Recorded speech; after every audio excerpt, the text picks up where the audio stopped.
رمضان رمضان رمضان يا حبيب رمضان. اعوذ باللہ من الشیطان الرجیم. بسم اللہ الرحمن الرحیم. معزز سامعین السلام علیکم. جیسا کہ آپ حضرات کے بارے میں یہ بخوبی سے واقف ہیں کہ ہر سال کی طرح اس سال بھی کھوجہ شیعہ اثنا عشری جماعت رمضان المبارک کے اس بابرکت مہینے میں روزانہ کی بنیاد پر مختلف علمی و فکری نشست، ٹاک شوز اور سیمینارز کا انعقاد کر رہی ہے، اور ہمارا آج کا یہ سیمینار بھی اسی سلسلے کی ایک کڑی ہے جو کہ آج اپنے 13ویں مرحلے میں داخل ہو رہا ہے. ہماری آج کی اس تقریب سعید کے مہمان خصوصی حجت الاسلام والمسلمین مولانا عقیل موسیٰ صاحب جو کہ اس بزم میں تشریف لا چکے ہیں. ہم انہیں کھوجہ شیعہ اثنا عشری جماعت کی جانب سے خوش آمدید کہتے ہیں. ہمارے آج کے سیمینار کا موضوع عدالت الہی پر ہونے والے اعتراضات ہیں. اب میں ملتمس ہوں حجت الاسلام والمسلمین مولانا عقیل موسیٰ صاحب سے کہ وہ آئیں اور آج کی اس نشست کا آغاز کریں. پر محمد وآل محمد صلوات. اعوذ باللہ من الشیطان الرجیم. بسم اللہ الرحمن الرحیم. الحمدللہ رب العالمین والصلاة والسلام علی اشرف الانبیاء والمرسلین ابی القاسم محمد.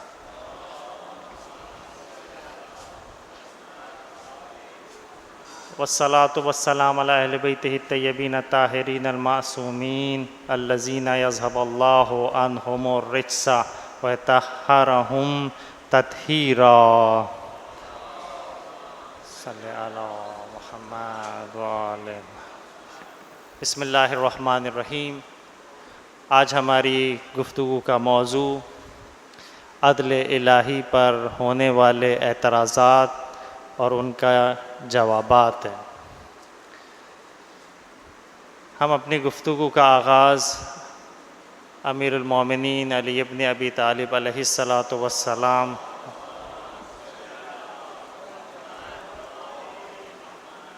کے قول سے کرتے ہیں کہ جس میں آپ فرماتے ہیں العدل اساس بہ قوام العالم.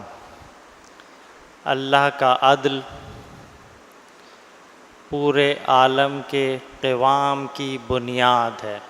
پورا عالم جو ہے وہ اللہ کے عدل کی وجہ سے قائم و جاری و ساری ہے. عدل الہی کیونکہ اللہ کی صفات میں سے ایک صفات ہے، لہٰذا ہمیں پہلے کچھ تھوڑا بہت صفات خدا کے بارے میں پتہ ہونا چاہیے،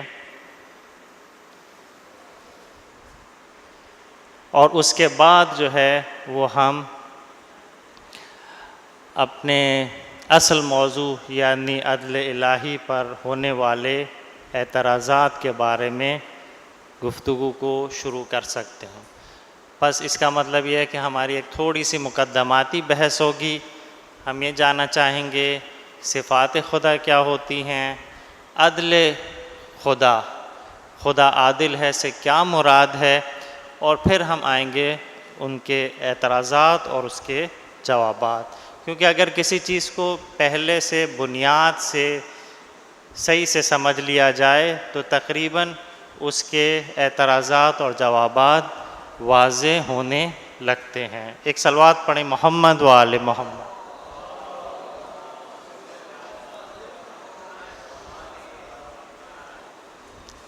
خب صفات خدا، اللہ کی صفات جو ہیں، امام جعفر صادق کی حدیث ہے. اللہم صلی اللہ. کسی شخص نے کہا کہ اللہ اکبر. آپ نے پوچھا کیا مراد ہے؟ تو اس نے کہا اللہ اکبر من کل شیء. خدا بڑا ہے ہر شے سے، اللہ بڑا ہے ہر شے سے. تو آپ نے کہا کہ تم نے اسے محدود کر دیا. پھر کہا کہ اللہ اکبر سے مراد ہے اللہ اکبر من ان یوصف، اللہ بڑا ہے اس سے کہ اس کی تعریف کی جائے، اس کی صفت بیان کی جائے، بس اللہ کی صفات کو درک نہیں کیا جا سکتا۔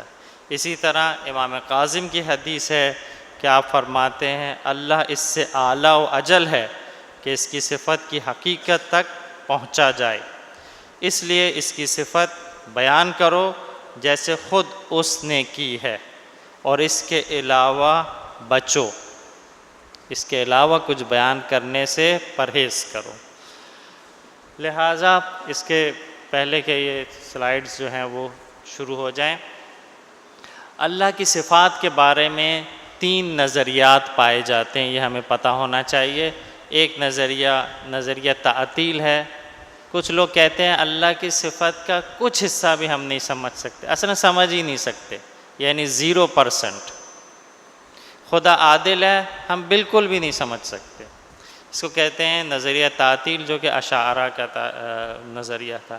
ایک نظریہ تشبیہ، وہ کیا کہتے ہیں؟ وہ کہتے ہیں کہ اللہ کی صفات کو 100% سمجھ سکتے ہیں، خدا کیسا عالم ہے، کیسا قادر ہے، ہم 100% سمجھ سکتے ہیں۔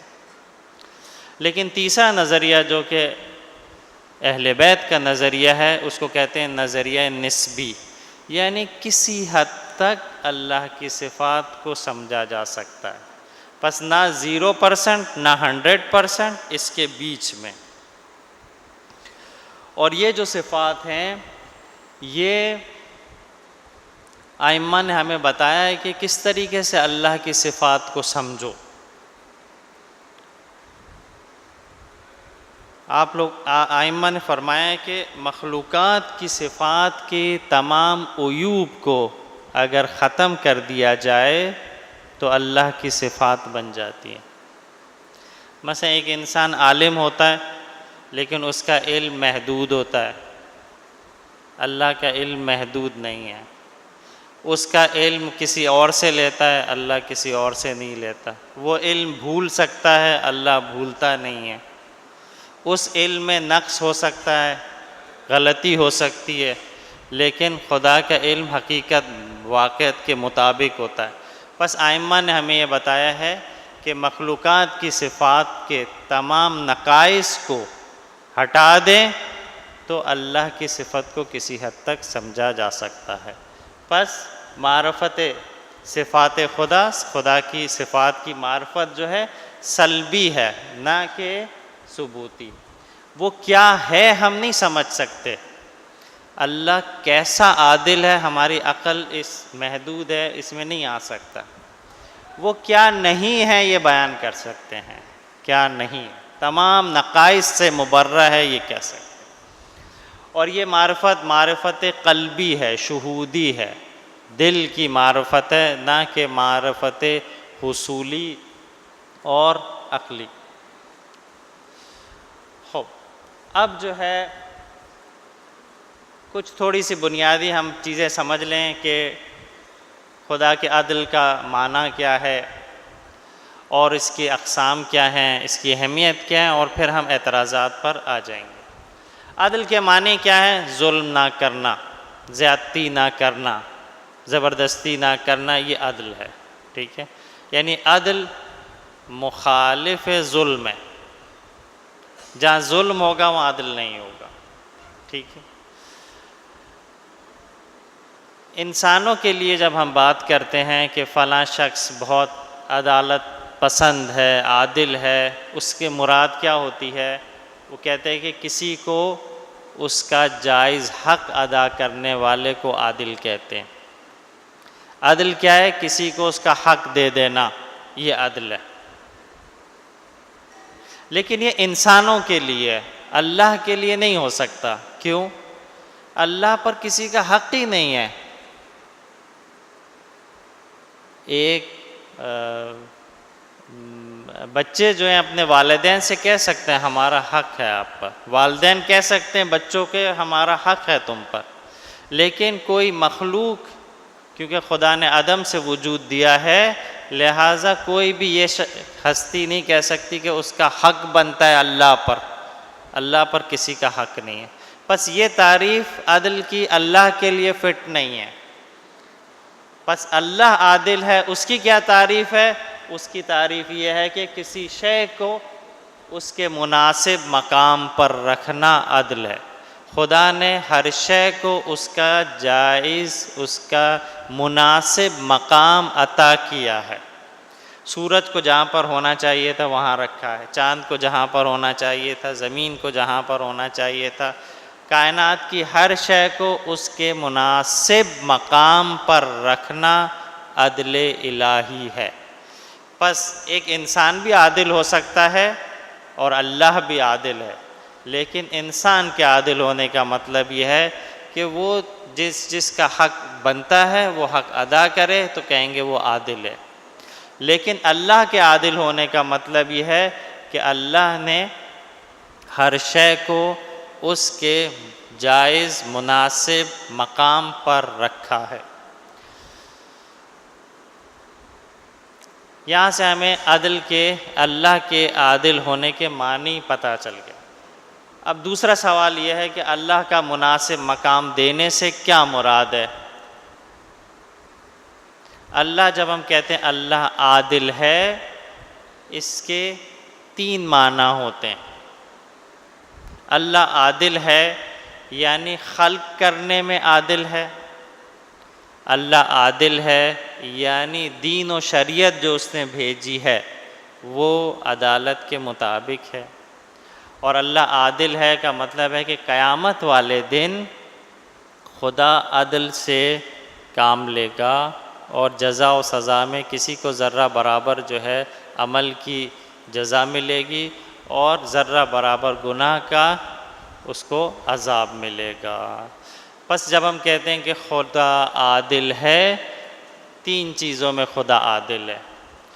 خدا خلق کرنے میں عادل ہے. یعنی کیا مطلب خلق کرنے میں عادل ہے؟ ہر شے کو جس لیے اس کو پیدا کیا گیا ہے، جو صفت چاہیے وہ اس کو کما حقہ دی گئی ہے. اللہ نے پانی خلق کیا ہے تاکہ وہ پیاس بجھائے. پیاس بجھانے کے لیے جو صفتیں درکار تھی خدا نے ساری اس پانی کو عطا کی ہیں. انسان کو عبادت کے لیے اگر خلق کیا ہے، عبادت کے لیے اسے جو جو چیزیں چاہیے تھیں خدا نے سب اس کو عطا کی ہیں. اس کو کہتے ہیں عدالت تقوینی، یعنی خلقت میں عدالت. دوسری قسم جو ہے، جو خدا نے ہمارے لیے شریعت بھیجی ہے، دین بھیجا ہے، احکامات بھیجے ہیں. لا یکلف اللہ نفسا الا وسعہا. خدا نے کسی کو اس کی ذمہ داری سے، اس کی وسعت، اس کی طاقت سے زیادہ، اس کی برداشت سے زیادہ اس پر احکامات جاری نہیں کیے ہیں. روزہ کب تک واجب ہے؟ جب تک انسان رکھ سکتا ہے. اگر مریض ہے نہیں رکھ سکتا. نماز کھڑے ہو کے اس وقت تک پڑھ سکتا ہے جب تک کھڑے ہو سکتا ہے. کھڑے ہونے کی قدرت نہیں رکھتا، بیٹھ کے نماز پڑھنا ہے. بیٹھنے کی بھی قدرت نہیں ہے، لیٹ کر نماز پڑھنی ہے. بس خدا نے جو شریعت بھیجی ہے اس میں عدالت برقرار رکھی ہے. یعنی کیا؟ یعنی انسان کی طاقت برداشت سے زیادہ اس پر احکامات واجب نہیں کیے ہیں. اس کو کہتے ہیں عدالت تشریعی، یعنی شریعت میں عدل. اور تیسری چیز کیا ہے کہ قیامت والے دن خدا جب فیصلہ کرے گا وہ عدالت کی بنیاد پر ہوگا کہ کسی کو بھی ذرہ برابر اس پہ ظلم نہیں ہوگا. جس نے جو جو عمل کیا ہے، ذرہ برابر بھی عمل کیا ہے، اس کو پوری اس کی جزا ملے گی، اور جنہوں نے گناہ کیے ان کو پوری اس کی سزا ملے گی. بس جب ہم کہتے ہیں خدا عادل ہے کا مطلب کیا ہے؟ خدا عادل ہے کا مطلب یہ ہے کہ اس نے ہر شے کو مناسب وجود عطا کیا ہے. اس پانی کو جیسا ہونا چاہیے تھا وہ تمام صفات اس کو دی ہیں. انسان کو جو چیزیں ہونی چاہیے تھے وہ اس کو دی ہیں. سورج کو جس چیز کے لیے خلق کیا ہے اس میں جو صفات ہونی چاہیے تھی خدا نے سورج کو وہ چیزیں عطا کی ہیں. یہ ہے عدالت تکوینی. خدا عادل ہے کا کیا مطلب ہے؟ خدا نے جو احکامات بھیجے ہیں وہ مناسب ہیں. ہم نے کہا نا عدل یعنی مناسب مقام عطا کرنا. تو خدا نے جو شریعت بھیجی ہے وہ ہماری طاقت، ہماری برداشت، ہماری قوت کے سے مناسب ہے. اور اسی طریقے سے قیامت میں جو قضاوت کرے گا وہ بھی مناسب قضاوت کرے گا. بس اب ہمیں خدا کے عادل ہونے کا مطلب کچھ سمجھ میں آ گیا کہ خدا کیسا عادل ہے. اب خدا کیوں عادل ہے، اس پہ بہت سارے دلائل ہیں. یہ ہمارے کیونکہ گفتگو کا موضوع نہیں ہے، لیکن صرف چند ایک جملے میں آپ کو بیان کر دوں کہ ہم کہتے ہیں کہ اللہ واجب الوجود ہے. جب واجب الوجود ہے اس میں کوئی نقص نہیں ہے. ظلم نقص ہے، لہٰذا خدا میں نہیں ہو سکتا. جہاں ظلم نہیں ہوگا وہاں عدل ہوگا. بس خدا عادل اس لیے ہے کہ خدا میں کوئی نقص نہیں ہے اور ظلم نقص ہے. اسی طرح ایک اور دلیل دی جاتی ہے خدا کے عادل ہونے پر. جب بھی کوئی کسی پر ظلم کرتا ہے اس کی کچھ وجوہات ہوتی ہیں. یا تو وہ نہیں جانتا اس لیے ظلم کرتا ہے،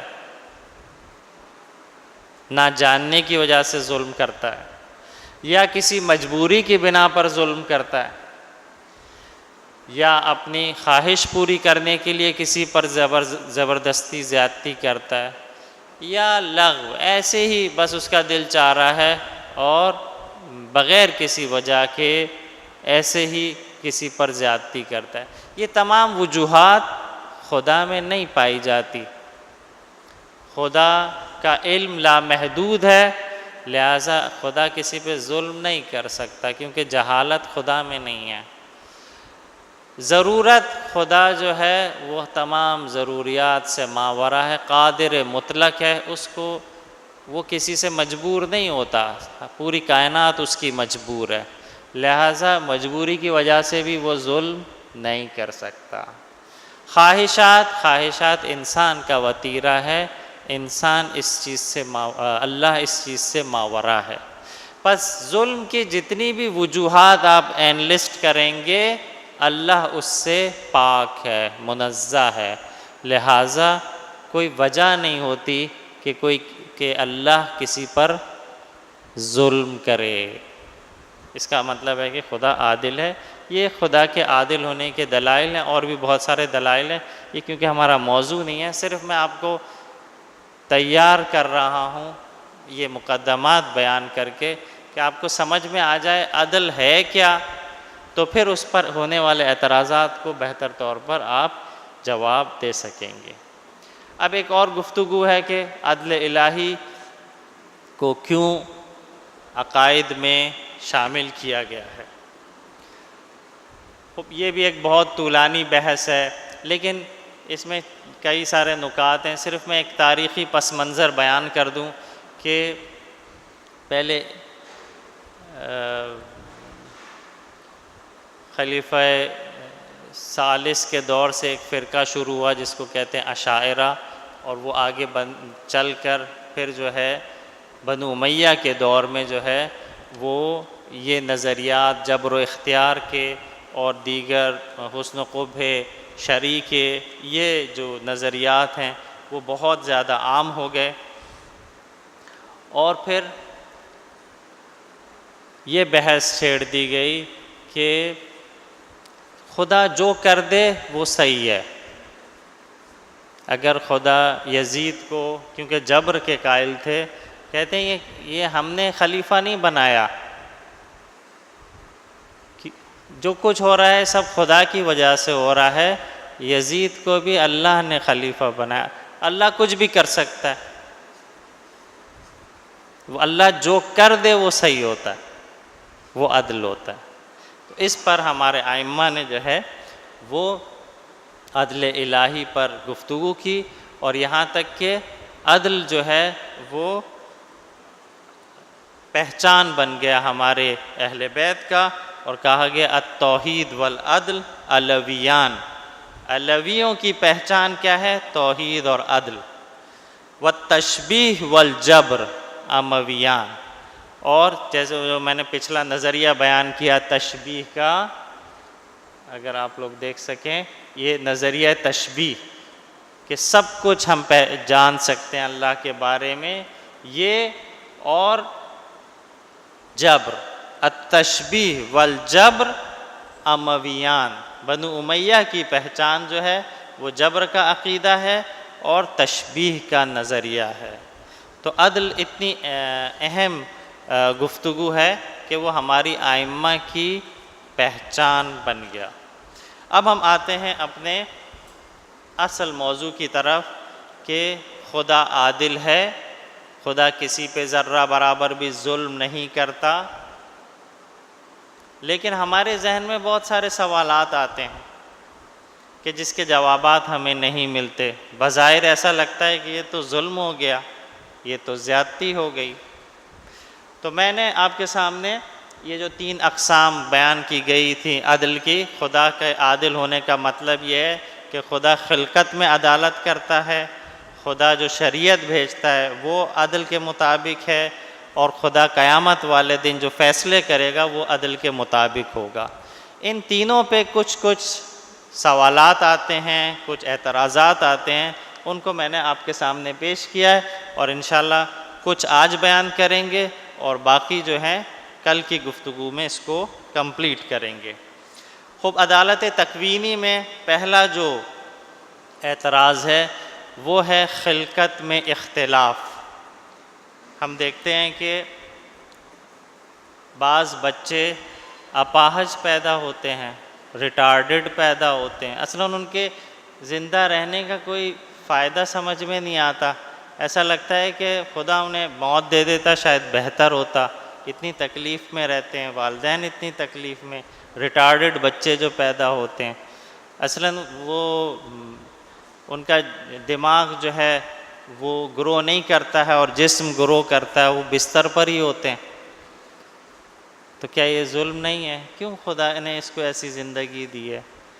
بچپن سے ہم دیکھتے ہیں کوئی بغیر ہاتھ کے پیدا ہوا ہے، کوئی بغیر آنکھ کے پیدا ہوا ہے، باقی سب آنکھ والے ہیں، اس پر تو ظلم ہو گیا، زیادتی ہو گئی، اس کو اندھا خلق کر دیا۔ کیوں؟ تو پیدائشی اختلاف، بہت سارے اختلافات جو ہیں ہمیں نظر آتے ہیں کہ پیدائش میں بہت سارا فرق ہے، کسی کو کالا پیدا کیا، کسی کو بدصورت پیدا کیا، کسی کو خوبصورت پیدا کیا۔ کیوں؟ یہ تو ظلم ہو گیا۔ اس کا جواب دیں گے انشاءاللہ۔ پھر سماجی اختلاف ہیں، کوئی امیر گھرانے میں پیدا ہوا، کوئی غریب گھرانے میں پیدا ہوا، ایسا فرق کیوں ہے؟ یہ بھی بظاہر لگتا ہے ظلم ہے۔ مذہبی اختلافات، ایک شخص جو ہے مذہبی خاندان میں پیدا ہوتا ہے، ہم الحمدللہ ہم جو ہے وہ اہل بیت پر ایمان رکھنے والے گھرانے میں پیدا ہوئے، ہمیں بچپن سے ہی جو ہے اہل بیت سے آشنائی دی گئی۔ وہ شخص جو امریکہ میں پتہ نہیں کہاں کسی بے دین معاشرے میں پیدا ہوا، اس کو پتہ ہی نہیں ہے اللہ کیا چیز ہوتی ہے، اہل بیت کیا چیز ہوتی ہے، نماز کیا ہوتا ہے، روزے کیا ہوتے ہیں، اس پہ تو زیادتی ہو گئی، اس کو تو بتایا ہی نہیں چاہ گیا، پتہ ہی نہیں ہے۔ اگر وہ یہاں پیدا ہوتا تو وہ بھی ہماری طرح مسلمان ہوتا، احکامات کی پابندی کرتا، اب اس پہ احکام کی مخالفت کرنے میں اس کو سزا دی جائے گی، جبکہ ایک شخص قم میں پیدا ہوتا ہے جہاں سب نماز شب پڑھی جاتی ہے، وہ خود بخود نماز شب پڑھتا ہے، دینی گھرانے میں پیدا ہوتا ہے۔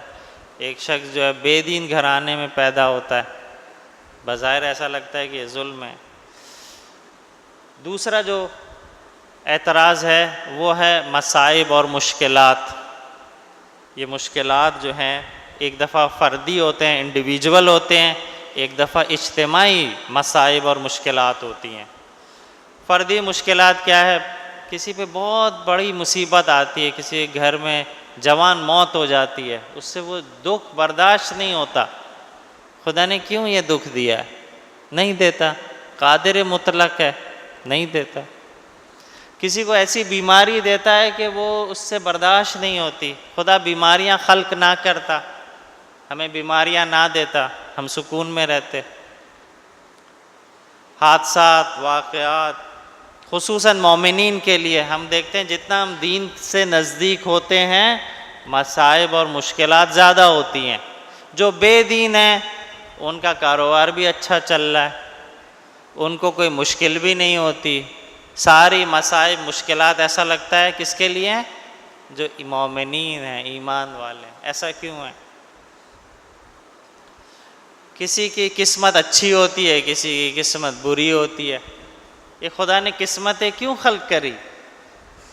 کوئی گڈ لک ہوتا ہے، کسی کا بیڈ لک ہوتا ہے. خدا ایسا لگتا ہے کہ یہ زیادتی ہے، ظلم ہے بظاہر. موت، اللہ نے موت کیوں بنائی؟ بظاہر ایسا لگتا ہے موت نہ دیتا، ہمیشہ ہی ہم یہاں رہتے تو ہم یہ موت کی سختیوں سے چھٹکارا حاصل کر لیتے. خدا نے موت کیوں خلق کری؟ یہ بھی بظاہر لگتا ہے عدل الہی کے خلاف ہے. جو سب سے اہم پورشن ہے وہ اجتماعی مشکلات کا ہے. بڑے بڑے زلزلے آتے ہیں، ہزاروں لاکھوں لوگ چند سیکنڈز میں لقمہ اجل بن جاتے ہیں. یہ کون سی عدالت ہے خدا کی؟ یہ کیسا عادل ہے خدا؟ ایک وبا آتی ہے، لاکھوں لوگ اس وبا کا شکار ہو جاتے ہیں، مر جاتے ہیں.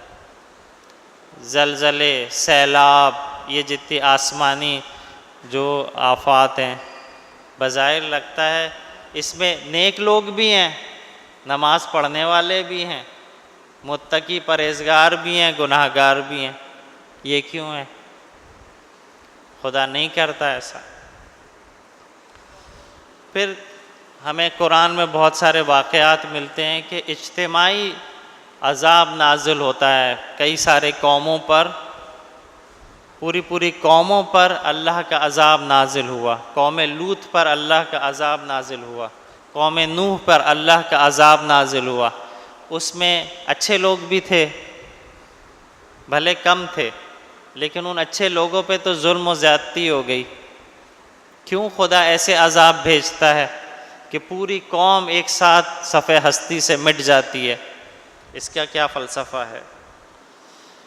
پھر ہم دیکھتے ہیں کہ جب سے یہ دنیا بنی ہے، ہم دیکھتے ہیں اکثر ظالم لوگوں کی حکمرانی ہے. یہ جو ہماری ساری مشکلات ہیں یہ حکومتوں کی وجہ سے ہیں. یہ جو جتنی بھی ہمارے بچے اچھی تعلیم حاصل نہیں کر پا رہے، حکومت کی وجہ سے ہیں. یہ آپ لوگ ہمارے معاشرے میں اجتماعی مسائل کو بہت کم اہمیت دی جاتی ہے. ہمارے نزدیک نماز پڑھنا، روزہ رکھنا، حجاب کرنا، داڑھی رکھنا یہ تو اہم ہے، لیکن ہماری قوم کی شہادتیں ہو رہی ہیں، ہم بس SMS پڑھ لیتے ہیں. بس کوئی ہمیں کانوں پہ جو نہیں رینگتی. من حیث القوم ہم کس طرف جا رہے ہیں، ہمارے خلاف کیا سازشیں ہو رہی ہیں، عزاداری میں کیا سازشیں ہو رہی ہیں شیعہ قوم کے ساتھ، مرجعیت اور رہبریت اور ولایت کے خلاف کیا سازشیں ہو رہی ہیں، عالمی سازشیں ہو رہی ہیں، ہمیں کچھ نہیں پتہ. یمن میں کیا زیادتیاں ہو رہی ہیں، ہمیں اس سے کوئی سروکار نہیں. نماز قضا ہو جائے تو بہت، وہ بھی اہم ہے، فردی چیزیں بھی اہم ہیں، لیکن دین میں فقط فردی چیز نہیں ہے. ائمہ کی زندگی کو دیکھیں کہ ائمہ نے فردی چیزوں کو بھی پوری اہمیت دی ہے، لیکن ساتھ ساتھ ہر امام کی صفت میں بیان کیا گیا ہے کہ ان کی کمر پر گودال تھا، یعنی گوشت ختم ہوا تھا، کیونکہ راتوں کو ہر امام بوجھ لاد کے غریبوں کے یہاں کھانا تقسیم کرتے تھے. یہ اجتماعی خدمت ہے. ہمارے یہاں یہ سوچ، یہ فکر ختم ہو گئی ہے، اور ہمارے زیادہ تر مسائل ہمیں یہ نہیں پتہ کہ آپ کی ہر چیز اجتماعیت سے ریلیٹڈ ہوتی ہے. اگر ہمارے بچے اچھی تعلیم حاصل نہیں کر پا رہے حکومت کی وجہ سے، لیکن ہمیں ووٹنگ میں ہم کبھی نہیں سوچتے ہمیں ووٹ دینا چاہیے نہیں دینا چاہیے، گھر میں سوتے رہتے ہیں. کوئی بھی آ جائے، یہ جو آج ہماری حکومتیں ایسی ہو گئی ہیں، اتنی بے حس ہو گئی ہیں کہ لوگ مر رہے ہوتے ہیں اور یہ کہتے ہیں اچھا چھٹی کر لیں، شاید جو ہے نا ہلاکتیں کم ہو جائیں گی۔ اس کے ذمہ دار کون ہیں؟ ہم بھی ہیں، میں بھی ہوں، میں بھی، کیونکہ ہم نے اجتماعیت کو کبھی اہمیت نہیں دی۔ ہم پر کس نے حکومت کرنی ہے ہمیں اس سے کنسرن نہیں ہے، ہم صرف اپنے گھر کی حد تک سوچتے ہیں۔ اس سے نکلنا ہوگا ہمیں، اگر ہمیں اپنے حالات صحیح کرنے ہیں، اپنے قوم کے حالات صحیح کرنے ہیں، حتیٰ اپنے گھر کے حالات صحیح کرنے ہیں۔ یہ جو مہنگائی ہے، ہم اقتصادی جو مشکلات ہیں، یہ کیوں ہیں؟ یہ بھی ایک اجتماعی مسئلہ ہے۔ امام حسین اپنے گھر سے کیوں نکلے تھے؟ اس لیے نہیں نکلے تھے کہ وہ اپنے گھر میں نماز نہیں پڑھ سکتے تھے، انہیں اپنے گھر میں کوئی پرابلم نہیں تھی، وہ نکلے تھے کہ ظالم جابر حکومت نہیں ہونی چاہیے، ظالمانہ نظام کے خلاف نکلے تھے۔ ہم دیکھتے ہیں کہ ساری مشکلات انسانوں کی، یہ جو سوشل سائنسز میں کہتے ہیں کہ ساری مسائل مشکلات جو ہیں حکومت کی وجہ سے ہوتے ہیں، کیونکہ وہ جو پالیسیز بناتے ہیں، جیسی اقتصادی پالیسی بنائیں گے، جیسے ایجوکیشن پالیسی بنائیں گے، جیسے ٹریفک کا نظام بنائیں گے، اس سے ساری چیزیں چلتی ہیں۔ ہم دیکھتے ہیں کہ زیادہ تر ظالمانہ حکومتیں رہی ہیں۔ کیوں خدا جو ہے عادل لوگوں کو حکمرانی بناتا؟ انبیاء میں سے کتنے انبیاء نے حکومت کری؟ بہت کم۔ ائمہ میں سے کتنے لوگوں کو موقع ملا کہ وہ حاکم بنے، جو کہ ان کا حق تھا؟ ائمہ کے بعد کتنی حکومتیں دین کے مطابق، اسلام کے مطابق بنی؟ نہ ہونے کے برابر۔ کیوں خدا نے ان لوگوں کو موقع نہیں دیا تاکہ عوام کے مسائل حل ہوتے، تاکہ معاشرے میں ظلم ختم ہوتا؟ تو یہ بھی ایک سوال آتا ہے کہ کیوں ظالم حکومتیں جو ہیں اکثر برسر پیکار رہتی؟ عدالت تشریعی میں خدا نے کیوں نماز رکھی، روزہ رکھا، حج رکھا؟ نہیں رکھتا تو ہم لوگ ذرا راحت میں ہوتے۔ کیوں رمضان میں روزے رکھے؟ نہیں رکھتا۔ خدا ہے۔ بچیاں کہتی ہیں آغا یہ کیوں خدا نے ہمیں اتنی گرمی میں ہمیں حجاب کرنا واجب قرار دیا ہے؟ کیوں؟ تھوڑے سے ہمیں ریلیکسیشن دے دیتا۔ یہ سوال آتا ہے کہ کیوں اتنی احکامات کی پابندی کیوں کی گئی ہے کہ ذرہ برا ہر چیز میں دقت ہے، احکامات میں اتنی ریزکاریاں کیوں ہیں؟ اسی طرح شیطان ابلیس کو خدا نے کیوں خلق کیا؟ آتا ہے ہمیں وسوسہ کراتا ہے، خدا کی مخالفت کراتا ہے۔ وہ نہیں ہوتا تو ہمیں کوئی وسوسہ نہیں کرتا، ہم خدا کی گناہ نہیں کرتے، ہمیں عذاب بھی نہیں ہوتا۔ اگر خدا اس ابلیس کو، شیطان کو خلق ہی نہ کرتا۔ اسی طرح ہمارا نفس ہے جو گناہوں کی طرف مائل ہے۔ اسی طرح دنیا کو خدا نے اتنی زبردست، اتنی رنگین کیوں خلق کی جو ہمیں اٹریکٹ کرتی ہے اپنی طرف؟ دیکھیں آج کل ٹی وی کے جو پروگرامز آ رہے ہیں، جو پتہ نہیں بانٹے جا رہے ہیں، ہر چیز بانٹے جا رہے ہیں، کتنی اس میں اٹریکشن ہے۔ انسان تھوڑی دیر کے لیے 10 تولہ 20 تولہ 30 تولہ پتہ نہیں کیا کیا کیا کیا کیا۔ کیوں اتنی اللہ نے دنیا میں جو ہے زر کو برق رکھا ہے، ہمارے لیے کشش رکھی ہے؟ اگر یہ نہیں رکھتا تو ہم گناہ نہیں کرتے۔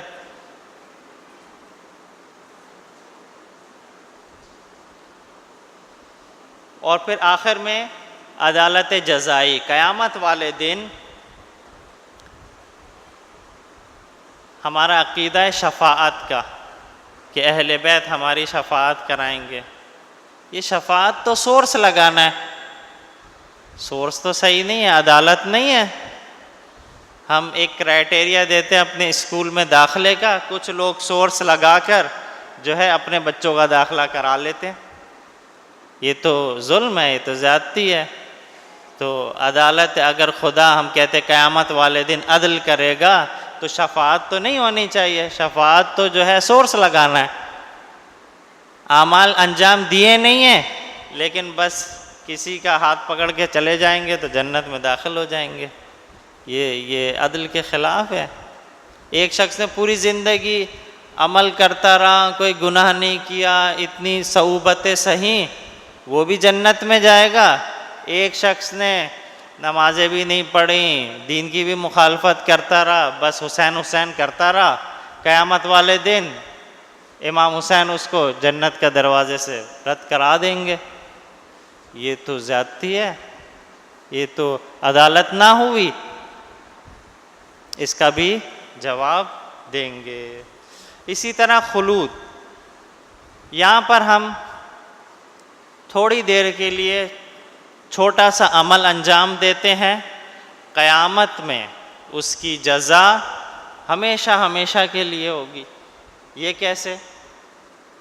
5 منٹ کی نماز یہاں پڑھیں گے، تھوڑی دیر کے لیے ہم عبادتیں کرتے ہیں، لیکن قیامت جنت میں ہمیشہ ہمیشہ رہیں گے. یہ عمل محدود اور جزا لامحدود، یہ کیسے؟ اسی طرح برائیوں میں ایک لحظے کے لیے ایک شخص کسی کو فار ایگزامپل کسی کی جان لے لیتا ہے، ایک لحظے کے. آج کل جان لینے والے جو ہیں وہ بہت جو ہیں ماشاءاللہ سے، پہلے زیادہ تھے اب کنٹرول ہوتے چلے جا رہے ہیں. یہ ایک لحظے کا عمل یہاں انجام دیتا ہے، ٹھیک ہے، کہتا ہے حوریں اور وہ ہمیشہ کے لیے وہاں پر. ایک لحظے کا عمل اور جہنم میں ہمیشہ ہمیشہ کے لیے رہے گا. یہ کیسے؟ ایک محدود عمل، لامحدود جزا، لامحدود سزا. بظاہر عدل کے خلاف ہے یہ. تو یہ اعتراضات ہیں جن کے ان سب کے تو شاید تقریباً یہ کل ملا کے 18 اعتراضات ہیں. تو 18 اعتراضات کے جوابات تو ہم نہیں دے سکتے. شہید مطہری کی ایک کتاب ہے عدل الہی. بہت کم کتابیں جو شہید مطہری نے خود لکھی ہیں، ان میں سے یہ ایک کتاب ہے اور بہت ہی مفصل ہے، دقیق ہے، اردو میں بھی ترجمہ ہو چکی ہے. تو کیونکہ اب اس 1 گھنٹے میں ہم وہ 200 صفحے کی کتاب اور اسی طریقے سے دیگر علماء نے بھی بہت کچھ اس پر لکھا ہے، لیکن ہم کوشش کریں گے کہ آپ کو کچھ ایسی چیزیں، کچھ ایسی کلیات آپ کو بتا سکیں کہ اس کلیات کے مطابق آپ تمام اعتراضات کے جوابات انشاءاللہ دے سکیں گے. ایک صلوات پڑھیں محمد و آل محمد.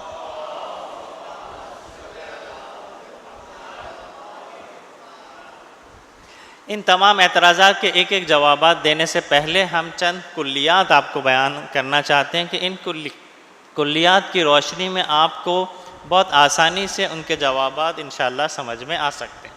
سب سے پہلا نقطہ، اللہ جو ہے وہ واجب الوجود ہے، وہ اس کا علم اور اس کی قدرت سب پر احاطہ کیے ہوئے، جیسے کہ میں نے پہلے بیان کیا. اللہ سبحان ہے، یعنی تمام نقائص سے پاک ہے، کوئی عیب نہیں.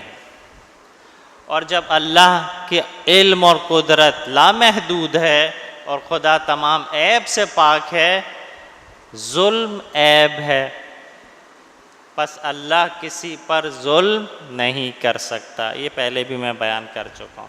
بس ہمارے پاس ایک عقلی دلیل ہے کہ اللہ کسی پر ظلم نہیں کر سکتا. اب یہ جو ہمیں چیزیں نظر آ رہی ہیں یہ اپنے انسان کا علم محدود ہے. دوسرا نقطہ میرا یہی ہے کہ انسان ممکن الوجود ہے، اس کا علم محدود ہے، لہٰذا اللہ تعالیٰ کی حکمتوں کو اور مصلحتوں کو صحیح طور پر نہیں سمجھ سکتا.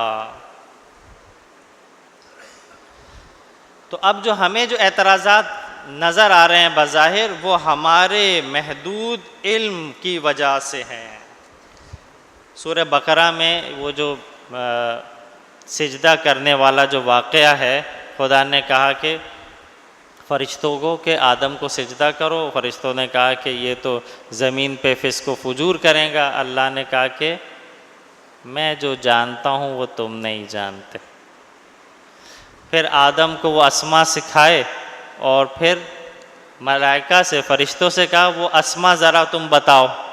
تو انہوں نے کیا کہا؟ انہوں نے کہا قالوا سبحانک، اے خدا تو منزہ ہے، لا علم لنا، ہمارے پاس کوئی علم نہیں ہے، الا ما علمتنا، مگر وہ علم جو تو نے ہمیں دے دیا. انک انت العلیم الحکیم، بتحقیق تو جاننے والا بھی ہے اور حکمت والا بھی ہے. بس محدود علم والا لا محدود علم والے کو نہیں سمجھ سکتا کامل طور پر. یہی وجہ ہے کہ امام علی سے جب پوچھا گیا کہ عدل کیا ہے تو آپ نے کیا جواب دیا؟ آپ نے جواب دیا کہ عدل یہ ہے کہ اللہ کو متہم نہ کیا جائے. یہ جو ہم کہتے ہیں نا یہ تو ہمیں سمجھ میں نہیں آیا، یہ تو صحیح نہیں ہے، یہ زلزلہ، یہ آفت، یہ سیلاب، یہ وبا.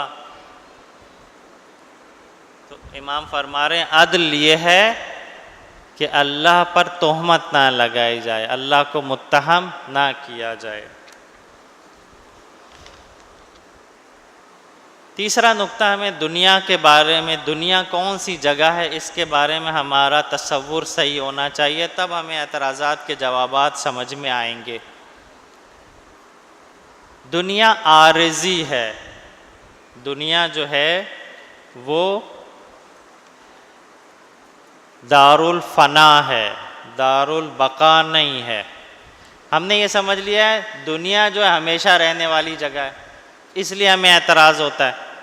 وہ آگے کراتی کہتے ہیں کہ اگر کوئی آپ سے کہے کہ کلاس روم میں سونے کی جگہ کیوں نہیں ہے، کلاس روم میں کھانے پینے کی کینٹین کیوں نہیں ہے، تو کہیں گے بھائی یہ کلاس ہے، یہاں پہ پڑھایا جاتا ہے، سونے کی جگہ بیڈ روم میں ہوتی ہے. اسی طرح یہ دنیا جو ہے یہ عارضی ہے اور یہ وسیلہ ہے نہ کہ ہدف ہے. یہ دار الامتحان ہے، امتحان کی جگہ ہے، یعنی مصیبتوں کی جگہ ہے. امتحان ہال میں کوئی آدمی آسائش میں نہیں بیٹھتا ہے، امتحان دیتا ہے، اس سے سوال، سخت سوال ہوتے ہیں، جواب دیتا ہے. بس دنیا کے بارے میں ہمارا کانسیپٹ صحیح ہونا چاہیے کہ دنیا دار فانی ہے، ہمیشہ رہنے کی جگہ نہیں ہے، ہمیشہ رہنے کی جگہ کوئی اور ہے. نمبر 2، دنیا ہدف نہیں ہے بلکہ وسیلہ ہے. کہا جاتا ہے الدنیا دار العمل، اور آخرت کیا ہے؟ دار الجزا، یہ عمل کی جگہ ہے. الدنیا دار الامتحان، یہ ایگزامینیشن ہال ہے، یہاں مشکلات آئیں گی. مشکلات نہ آئیں تو سوال پیدا ہوگا کہ کیوں مشکلات نہیں آ رہی ہیں. ہم نے یہ اپنے ذہن میں سمجھ لیا کہ دنیا میں مشکلات نہیں ہونی چاہیے. جب مصیبتیں آتی کہتے اس کو یہ کیوں ہو گئی، اس کو یہ کیوں ہو گئی، اس کو کینسر کی بیماری خدا نے کیوں دے دی، اس کو یہ کیوں بیماری دے دی. بھائی یہاں قرار تھا کہ یہاں پر پہلے سے قرار تھا کہ یہاں پر آپ کو آزمایا جائے گا، ایگزام لیا جائے گا، امتحان لیا جائے گا. بس دنیا کے بارے میں ہمارا تصور صحیح ہونا چاہیے کہ اصل رہنے کی جگہ آخرت ہے اور یہ دنیا وسیلہ ہے اس آخرت کو اچھا کرنے کا. یہ ایگزامینیشن ہال ہے، یہاں پہ اچھا امتحان دو گے تو وہاں پر جزا صحیح ملے گی. اور چوتھی چیز جو ہے وہ نظام کائنات. یہ نظام کائنات جو خدا نے بنایا ہے یہ قوانین کے تحت خدا نے قرار دیا ہے، فکس قوانین ہیں. اس میں ہر چیز کا کاز اور ایفیکٹ ہے. گرمی ہوگی، ہیٹ ہوگی تو گرمی ہوگی. جیسا عمل یہاں پر کرو گے اس کی جزا ویسی ہی وہاں پر ہوگی. ہم لوگ کے ذہنوں میں ایک سوال آتا ہے خدا نے گوروں کو اتنی ترقی دے دی، گوروں کو اتنی ان کے پاس دنیا ہے، ہم کو دیکھو، ہم جو ہے وہ لوڈ شیڈنگ میں بیٹھے ہوئے ہیں، انہوں نے محنت کی ہے، انہوں نے ایمانداری سے کام کیا ہے، تو خدا نے دنیا کی نعمتیں ان کے لیے فراوان رکھی ہے۔ ہاں، آخرت کی نعمتیں وہ صرف مومنین کے لیے ہے۔ اس دنیا میں جو محنت کرے گا وہ صحیح مقام پر ہوگا۔ ہر چیز کا کاز ایفیکٹ ہے۔ گناہ انسان کو اللہ سے دور کرتا ہے۔ اب آپ کہیں میں گناہ بھی کروں اور اللہ سے دور نہ ہوں، یہ نہیں ہو سکتا۔ یہ کائنات قوانین کے تحت خدا نے خلق کی ہے۔ پھر سے ہمیں خدا سے نزدیک ہونا ہے تو کیا ہے؟ توبہ کرنی پڑے گی، اس گناہ کو دھونا پڑے گا۔ تو یہ قوانین، فکس قوانین کے تحت خدا نے یہ کائنات کو خلق کی ہے۔ میرے پاس بہت ساری احادیث تھی، لیکن کیونکہ وقت کم ہے، لیکن ایک دو حدیث ضرور ہمیں پڑھنی چاہیے۔ خوب، امام زین العابدین امام سجاد علیہ السلام فرماتے ہیں، گناہ کے 3 بڑے نقصانات ہیں۔ ایک، اللہ کے سامنے ذلت و خواری، خدا کے سامنے انسان شرمندہ ہوتا ہے۔ اس سے بڑی ذلت انسان کے لیے نہیں ہو سکتی۔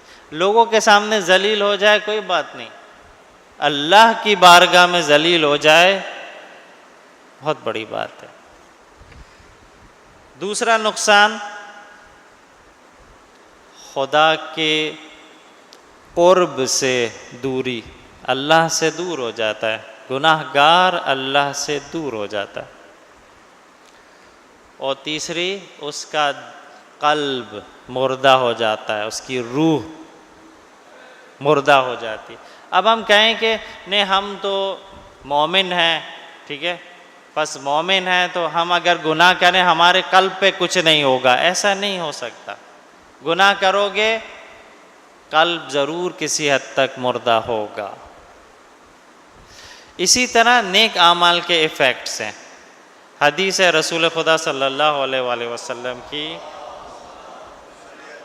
کہ آپ فرماتے ہیں کہ یہ کیونکہ ماہ مبارک رمضان توبہ کا مہینہ ہے، اس لیے بھی آپ فرماتے ہیں کہ جب بھی کوئی تم سے گناہ ہو جائے تو فوراً کوئی ایک نیک عمل انجام دو۔ اب گناہ تو ہو گیا، توبہ بھی کر رہے ہیں، لیکن ایک نیک عمل اس کے برابر انجام دو۔ کیوں؟ کیونکہ نیک عمل جو ہے اس گناہ کو محو کر دیتا ہے، ختم کر دیتا ہے۔ یہ کاز اینڈ ایفیکٹ ہے۔ نیک عمل انجام دو گے، گناہ بخشے جائیں گے۔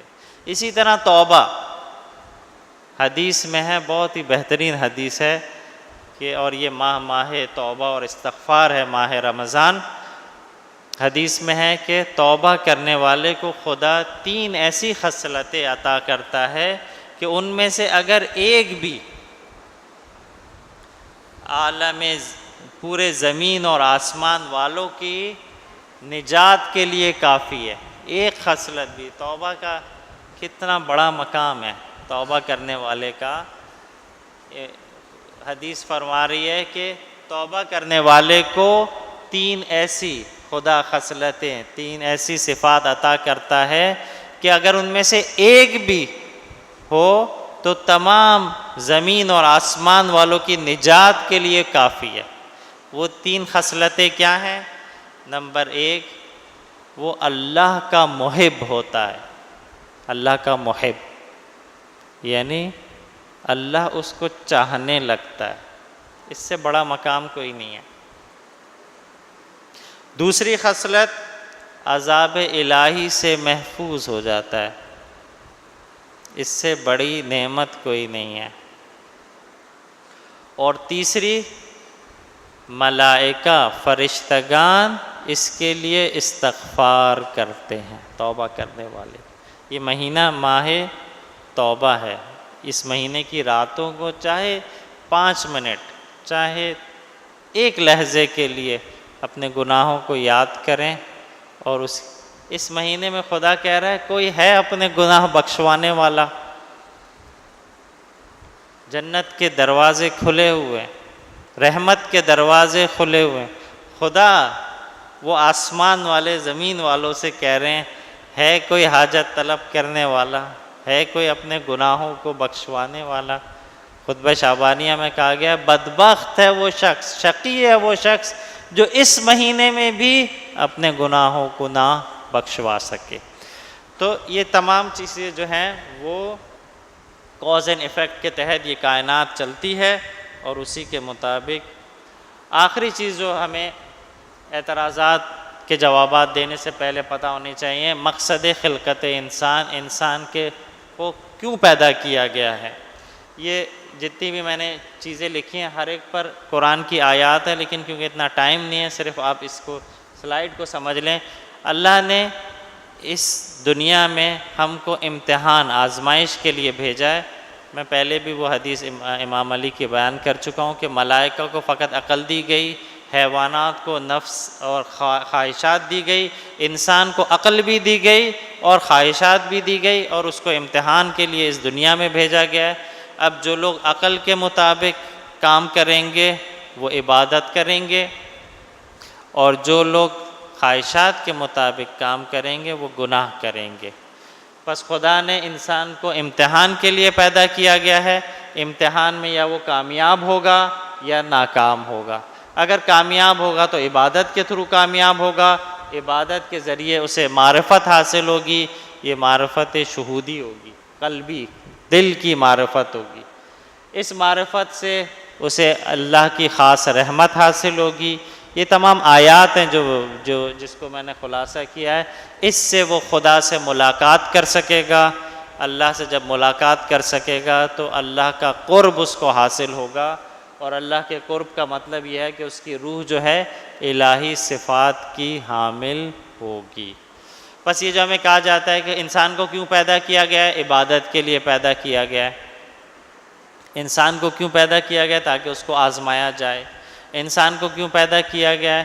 یہ بھی حدیث ہے کہ یہ عبادت سے مراد یہ ہے کہ وہ معرفت حاصل کرے، الا لیعرفون. تو یہ ہمارے ذہن میں ہونا چاہیے کہ خدا نے انسان کو اس دنیا میں کیوں بھیجا ہے. اس لیے نہیں بھیجا ہے کہ وہ سکون سے، آرام سے، آسائشوں میں ہی رہے گا. نہیں، اس کو امتحان کے لیے بھیجا ہے، معرکے میں بھیجا ہے، اس کو آزمایا جائے گا. اب وہ آزمائش میں اگر پورا اترے گا یعنی عبادت کرے گا. جب عبادت کرے گا خدا اس کو ایک دلی معرفت عطا کرے گا، قلبی معرفت عطا کرے گا. جب قلبی معرفت عطا کرے گا تو وہ خدا سے نزدیک ہو جائے گا. اور خدا نہ کرے اگر اس نے وہ معصیت والا رستہ اختیار کیا تو اس کا دل غافل کر دے گا. اولئک ھم الغافلون، اس کا دل غافل ہو جائے گا. قرآن کی آیت ہے کہ ہم نے بہت سارے انسانوں کو اس لیے پیدا کیا گیا ہے تاکہ جہنم میں ڈال دیا جائے. بس ایک مقصد خلقت بتایا گیا ہے کہ جہنم میں. تو دونوں راستے انسان کے لیے کھلے ہوئے ہیں، اور اختیار اس کو دے دیا گیا ہے، اس کو آزادی دے دی گئی ہے، اس کو معرفت بھی دی گئی ہے عقل کی، اور اس کو نفس کی خواہشات بھی دی گئی ہے. اور اب دیکھنا یہ کہ وہ کس کے مطابق چلتا ہے. یہاں تک تھی ہماری اب تک کی جو اتنی گفتگو تھی. یہ عدل الہی کا ایک مقدمہ تھا. آپ کو یہ بتانا تھا کہ خدا کے عادل ہونے اور ہمارے عادل ہونے میں کیا فرق ہے، خدا کے عادل ہونے کی اقسام کتنی ہیں، اور جو چند آپ کو دنیا کا مقصد، اللہ کیا ہستی ہے، انسان کیا ہے، یہ سب آپ کو یہ گفتگو اس لیے کی گئی تھی کہ ہم جب یہ اعتراضات کے جوابات پر بات کریں تو آپ کے ذہن میں یہ گفتگو ہو. ایک صلوات پڑھیں محمد و آل محمد.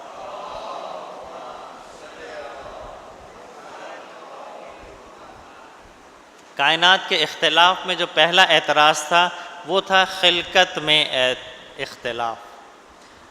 ہمیں کائنات میں یہ جتنی مخلوقات ہیں وہ مختلف نظر آتی ہیں. اس میں دو کلی نکات ہیں. دیکھیں، پہلی بات یہ ہے کہ اختلاف حسن کائنات ہے. اختلاف میں حسن ہے. اگر سب انسانوں کے ایک ہی جیسے چہرے ہوتے تو ہمیں اچھا نہیں لگتا. اللہ نے سب کو الگ الگ چہرے دیے. اگر خدا ایک ہی جیسے پھل بناتا ہم پھل کھاتے کھاتے تھک جاتے. اللہ نے مختلف پھل بنائے ہیں. ایک ہی جیسے پہاڑ خدا خلق کرتا تو ہمیں مزہ اچھا نہیں لگتا. مختلف پہاڑ بنائے ہیں. بس اختلاف خدا ایک ہی رنگ کائنات میں دیتا تو ہمیں اچھا نہیں لگتا. خدا نے مختلف رنگ دیے ہیں.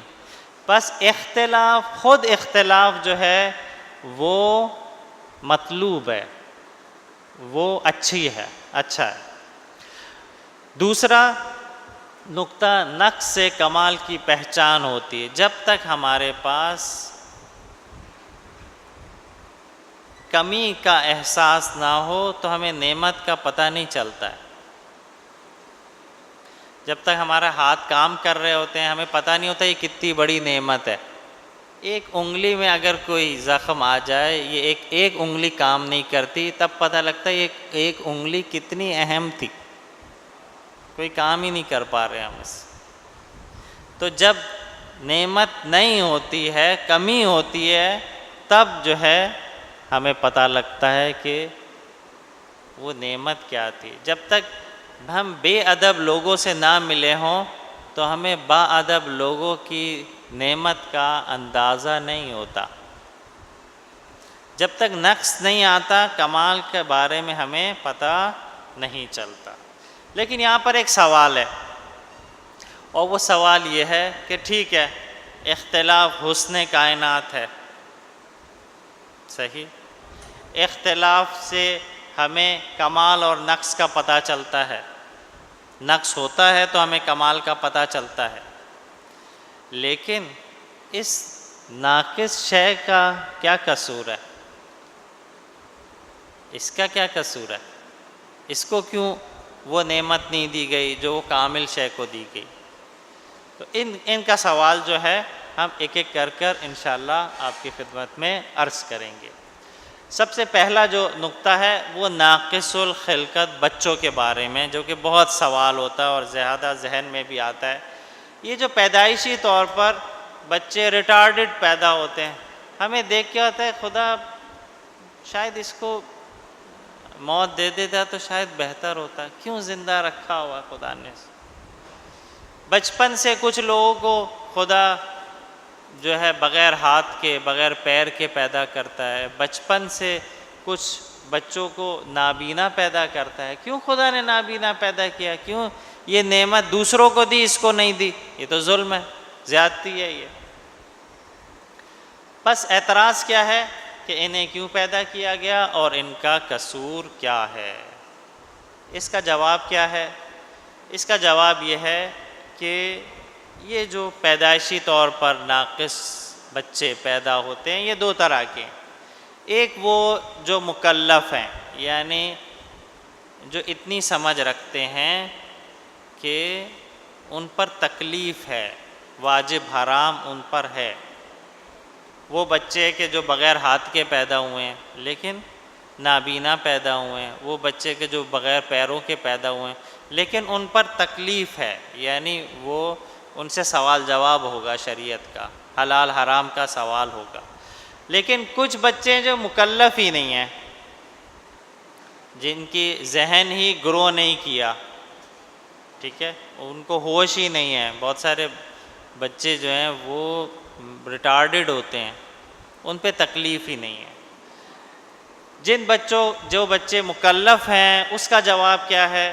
یہ ہمارے پاس احادیث میں بتایا گیا ہے کہ کئی سارے والدین کی ایسی خطائیں ہوتی ہیں جن سے ناقص بچے پیدا ہوتے ہیں. ہمارے پاس روایات ہیں، دیکھیں دین کتنا دقیق ہے. حتیٰ احادیث ہے کہ اگر چاہتے ہو تمہارا بچہ ذہین پیدا ہو فلاں اعمال انجام دو، تمہارا بچہ خوبصورت پیدا ہو فلاں اعمال انجام دو. دین کتنا دقیق ہے. اب یہ جو روایات کہتی ہیں کہ ماں باپ کے کچھ اعمال کی وجہ سے بچے ناقص پیدا ہوتے ہیں، اس میں اللہ کا قصور نہیں ہے۔ وہ آگے کراتی کہتے ہیں آپ روٹی بنانے والے کو جیسا آٹا دو گے ویسی روٹی بنائے گا، اس میں اللہ کا قصور نہیں ہے، ان والدین کا قصور ہے۔ نمبر 2، آخرت میں خدا جبران کرے گا۔ دیکھیں یہ جو والدین کی خطا ہے، یہاں پہ ایک سوال پیدا ہوتا ہے، خطا تو والدین نے کی، فلاں فلاں گناہ انجام دیے۔ دیکھیں یہ اسی لیے کہا جاتا ہے شادی سے پہلے ان احادیث کو پڑھنا چاہیے کہ جن میں بتایا گیا ہے کہ آئندہ کی نسل کیسی ہوگی، ان مستحبات ان مکروہات کا خیال رکھنا چاہیے تاکہ آئندہ کے بچے کیسے بنیں گے ہمارے۔ خوب ان والدین نے غلطی کی، خطا کی، سزا کس کو مل رہی ہے؟ بچے کو۔ بچے نے تو کوئی گناہ نہیں کیا، اس کو کیوں سزا مل رہی ہے؟ اس کو کیوں خطا مل رہی ہے؟ بس ماں باپ کا قصور جو ہے، بچوں کو کیوں سزا مل رہی ہے؟ نہیں، بچوں کو تو وہ جو میں نے بتایا تھا نا، دنیا میں اثرات وضعی ہوتے ہیں، اگر کوئی جیسا کام کرے گا اس کے اثرات ہوں گے، لیکن خدا اس کا جبران آخرت میں کرے گا۔ ان بچوں کو اس کا صلہ آخرت میں ملے گا، اور آخرت کا صلہ اس دنیا سے بہت بہتر ہے۔ بعض روایت میں کہا گیا ہے کہ وہ بغیر حساب کتاب کے جنت میں داخل ہوں گے اور ان کا کوئی حساب کتاب نہیں لیا جائے گا۔ بس وہ بچے جو ناقص پیدا ہوتے ہیں، کوئی ایک پارٹ نہیں ہوتا، کوئی ایک جسم کا عضو ناقص ہوتا ہے، یہ اس کی ایک وجہ جو ہے وہ والدین کی خطا ہے، اس لیے میں نے لکھا علت ناقصہ، ایک وجہ جو ہے یہ ہے۔ دوسری بات، دوسرا جواب یہ ہے کہ خدا ان بچوں کو آخرت میں اس کا صلہ دے گا، اس کا جبران، کمپنسیشن ان کا آخرت میں ہوگا، اور آخرت کا کمپنسیشن دنیا سے بہتر ہے۔ دنیا میں آنکھیں ہونا بڑی نعمت نہیں ہے۔ وہ قرآن میں ہے نا کہ جنہوں نے خدا کے ذکر کو بھلا دیا، وہ قیامت والے دن کہیں گے ہم تو دیکھتے تھے، یہ ہم کو کیا ہو گیا، ہمیں نظر نہیں آتا۔ خدا کہے گا جس طرح تم نے مجھے دنیا میں بھلا دیا تھا، آج کے دن میں تمہیں بھلا دوں گا، آج تم اب نابینا ہو۔ تو آخرت کی بینائی اس دنیا سے بہت بہتر ہے۔ وہ ابو بصیر کا واقعہ آپ لوگ کے ذہن میں ہوگا کہ ابو بصیر آپ کو پتہ ہے کہ ان چند صحابیوں میں سے ہیں کہ جنہوں نے کئی ائمہ کا دور دیکھا ہے، 4 سے 5 ائمہ کا دور دیکھا ہے۔ ابو بصیر بہت بڑے جلیل القدر ہمارے ائمہ کے صحابی، بہت ساری روایات ہماری کتب میں ان سے نقل کی گئی ہیں۔ ابو بصیر نابینا تھے۔ ایک دفعہ امام کے پاس بیٹھے ہوئے تھے، ایک دم سے زاروں قطار رونے لگ گئے۔ امام سمجھ گئے کہ پیمانہ لبریز ہو چکا ہے۔ کبھی کبھی ہم تھک جاتے ہیں، صعوبتیں، مشکلیں سہتے سہتے ایک دفعہ پیمانہ لبریز ہو جاتا ہے۔ تو امام نے پوچھا ابو بصیر خیریت، کیا ہو گیا؟ کیا میں سوچتا ہوں کہ امام کے سامنے ہوتے ہوئے اور میں نابینا ہوں، وہ ہستی کے جو پورے عالمین کی ولایت رکھتی ہو، اس کے سامنے بیٹھا ہوں اور میں نابینا ہوں، کیسا بد نصیب ہوں۔ امام نے کہا آؤ، ہاتھ پھیرا، کہا تمہیں بینائی چاہیے تھی، یہ لو بینائی۔ آنکھیں آ گئیں، ابو بصیر دیکھنے لگے۔ پھر امام نے کہا اب میں تمہیں بتانا چاہتا ہوں کہ اس نابینائی کی وجہ سے تمہارا آخرت میں کیا درجہ تھا۔ یہ 2 انگلیوں کے بیچ میں دیکھو کہ جنت میں تمہارا کیا مقام تھا اس نابینائی کی وجہ سے۔ ابو بصیر بھی بابصارت تھے، کیا کہا انہوں نے؟ کہا مولا پھر سے ہاتھ پھیر دیں، نابینائی چاہیے مجھے، بینائی نہیں چاہیے۔ تو یہ ہم سمجھتے ہیں کہ اس دنیا میں یہ نعمت ہے، پتہ نہیں ہے کہ اس کے نہ ہونے کی وجہ سے کتنا بڑا مقام، کتنا بڑا صلہ ہمیں اس دنیا میں مل رہا ہے۔ بس شاید ہم بھی ابو بصیر کی طرح کہیں کہ یہاں کی نابینائی وہاں کی بینائی کے لیے بہت بہتر ہے۔ بس ایک یہ وجہ ہے وہ جو کہ مکلف ہے۔ اب وہ بچے کہ جو اصلاً ان کو ہوش ہی نہیں ہے، اصلاً وہ بالغ ہی نہیں ہوتے، یعنی ان کا جسم گرو کر رہا ہوتا ہے، عقل گرو نہیں کر رہی ہوتی ہے، والدین ان کی خدمتیں کرتے ہیں، ہم کہتے ہیں اس میں کیا حکمت ہے خدا کی؟ اس کا جواب انشاءاللہ جو ہے وہ اگلے جوابات میں آپ کو دے دیا جائے گا۔ ایک صلوات پڑھیں محمد وآل محمد پر۔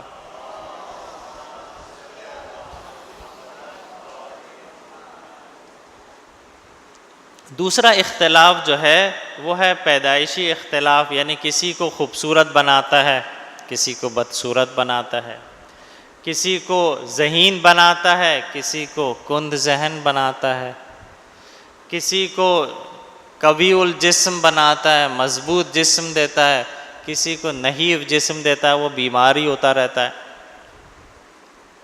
اب اس میں اعتراض کیا ہے؟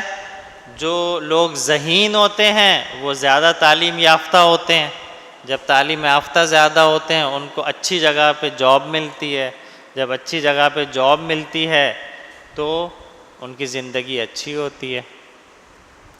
اسی طرح جو خوبصورت ہوتے ہیں ان کے اچھے جگہ پہ رشتے ہوتے ہیں، اچھے خاندان بنتے ہیں، ان کی زندگی اچھی ہوتی ہے۔ اسی طرح جو جسمی لحاظ سے قوی ہوتے ہیں وہ زیادہ کام کر سکتے ہیں، دنیا میں زیادہ کامیاب ہوتے ہیں، ان کی زندگی اچھی ہوتی ہے۔ اب وہ جو کند ذہن ہے، جس کی ذہانت اتنی نہیں ہے، وہ تو پیچھے رہ جاتا ہے دنیا میں، کیونکہ وہ اچھا تعلیم حاصل نہیں کرتا۔ جب اچھی تعلیم حاصل نہیں کرتا، اچھی جگہ پہ جاب نہیں کر سکتا، اس کی زندگی اچھی نہیں ہوتی۔ جس کی شکل و صورت اچھی نہیں ہوتی، اچھی جگہ پہ رشتے نہیں ہوتے، اچھی جگہ پہ رشتے نہیں ہوتے، اس کا خاندان اچھا نہیں بنتا، اس کی زندگی جو ہے وہ مسائل سے دوچار ہوتی ہے۔ جو کمزور جسم رکھتے ہیں اکثر بیمار ہوتے رہتے ہیں، زیادہ کام نہیں کر سکتے ہیں، لہٰذا دنیا میں کامیاب نہیں ہوتے ہیں، پیچھے رہ جاتے ہیں، ان کی زندگی اچھی نہیں ہوتی۔ ان کا کیا قصور ہے؟ خدا نے ان کو تو ذہین بنا دیا، ان کو خوبصورت بنا دیا، ان کو طاقتور بنا دیا، کچھ لوگوں کو کمزور بنا دیا، کچھ لوگوں کو بدصورت بنا دیا، کچھ لوگوں کو کند ذہن بنا دیا۔ یہ تو ان لوگوں پر زیادتی ہے، ظلم ہے۔ خب اس کا جواب کیا ہے؟ اس کا جواب یہ ہے کہ خدا نے، دیکھیں 5 جوابات آپ لوگوں کے سامنے، انشاءاللہ بس اس کو کر کے آپ لوگ کی زحمتوں کو تمام کرتے ہیں۔ خب پہلا جواب یہ کہ خدا نے ہر انسان کو کوئی نہ کوئی استعداد دی ہے۔ آپ دیکھیں جو بلیکس ہوتے ہیں وہ ان کی بونز بہت قوی ہوتی ہیں، اسی لیے اسپورٹس میں بہت آگے ہوتے ہیں۔ جو لوگ نابینا ہوتے ہیں ان کی سننے کی حس بہت قوی خدا دیتا ہے۔ تو خدا کوئی نہ کوئی استعداد ہر انسان میں ضرور دیتا ہے، اس کو اس استعداد کو ڈھونڈ کر نکالنی ہوتی ہے۔ بس استعداد خدا دیتا ہے، کام کرنا انسانوں کا۔ دوسری چیز یہ مائع امتحان و آزمائش ہے۔ خدا وہ کہتے ہیں کہ کبھی کچھ لوگوں کو دے کر آزماتا ہے، کچھ لوگوں سے نعمتیں لے کر آزماتا ہے، کچھ کو ذہانت خوبصورتی دے کر آزماتا ہے کہ یہ پھر بھی مجھے یاد رکھتا ہے یا اس میں تکبر آ جاتا ہے، کچھ کو طاقتور بنا کے دیکھتا ہے کہ یہ اوروں پہ زیادتی کرتا ہے یا نہیں، خوف خدا رکھتا ہے۔ یہ اس کا امتحان ہے۔ نعمت ہمیشہ امتحان ہوتی ہے، آزمائش ہوتی ہے، اس کا سوال کیا جائے گا۔ کچھ لوگوں سے لے کر آزماتا ہے کہ یہ صبر کریں گے یا نہیں، کچھ لوگوں سے بینائی لے لیتا ہے، خوبصورتی لے لیتا ہے، کچھ لوگوں کو کمزور جسم کا بناتا ہے، دیکھنا چاہتا ہے یہ پھر بھی صابر ہیں یا نہیں ہے، شکر کرنے والے ہیں یا نہیں ہیں؟ بس ہم نعمتیں دینا خدا کی طرف سے امتحان اور آزمائش ہے. جیسے میں نے پہلے کہا تھا یہ دنیا ایگزامینیشن ہال ہے. کسی کو پرچہ دیا جاتا ہے نعمتوں کا. ہاں بھائی اب دیکھو تم میں تکبر آتا ہے یا نہیں آتا ہے, خدا کا شکر کرتے ہو یا اپنے اوپر ناز کرتے ہو. کچھ لوگوں کے پاس پرچہ آتا ہے نعمتیں نہ ہونے کا, بدصورتی کا. تو اس میں کیا ہے, خدا یہ دیکھنا چاہتا ہے کہ وہ صابر ہے یا شاکی ہے, شکایت کرنے والا ہے. سورہ انبیاء کی 35ویں آیت میں خدا کہتا ہے کلو نفس ذائقۃ الموت, ہر نفس کو موت کا مزہ چکھنا ہے. وَنَبْلُوَكُمْ بِالشَّرِّ وَالْخَيْرِ فِتْنَةً, اور ہم تم کو آزمائیں گے خیر سے بھی شر سے بھی, نعمتوں سے بھی اور نعمتوں کے نہ ہونے سے بھی تم کو آزمائیں گے. وَإِلَيْنَا تُرْجَعُونَ, اور تم ہماری طرف ہی لوٹ کر آؤ گے. بس اگر جو لوگ ذہین ہیں وہ بھی ان سے سوال ہوگا, یہ ان کا امتحان ہے. بس دوسرا جواب جو ہے ہمارا یہ ہے کہ یہ مائع امتحان و آزمائش ہے, یہ جو اختلاف ہیں دونوں. تیسرا جواب ہے ہمیشہ نا کمبودی نہ ہونا انسان کو بناتا ہے. نعمتیں انسان زیادہ نعمتوں میں جب گھرتا ہے تو وہ انسان بنتا نہیں ہے اور خراب ہوتا ہے اور لوز ہوتا ہے. جیسے جن کے پاس ذہانت ہوتی ہے وہ امتحان میں تھوڑا سا پڑھتے ہیں بس یاد ہو گیا, لیکن جن کے پاس ذہانت نہیں ہوتی زیادہ محنت کرتے ہیں, بس وہ محنتی انسان بنتا ہے. جس کے پاس ذہانت کم ہوتی ہے اس کو محنت کی عادت پڑتی ہے, وہ اپنی آئندہ کی زندگی میں زیادہ خوشحال رہتا ہے کیونکہ اس کو محنت کرنے کی عادت ہے.